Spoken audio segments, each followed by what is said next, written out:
ഇതൊക്കെ ഇതൊക്കെ എന്ത് കഴിവുണ്ടെന്ന് കഴിവേറി ആവരുത് കേട്ടാ. ഈ സമയത്ത് നിനക്ക് പുതിയൊരു ഗെയിം ഡെവലപ്പ് ചെയ്തൂടെ? സാധനം കൊള്ളാം കേട്ടാ ഇത്. ഇതിന്റെ സായിപ്പിന്റെ വേർഷൻ ഉണ്ട്.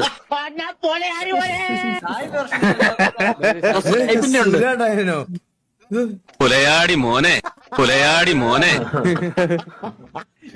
പുലയാടി മോനെ പുലയാടി മോനെ പുല്ലേ.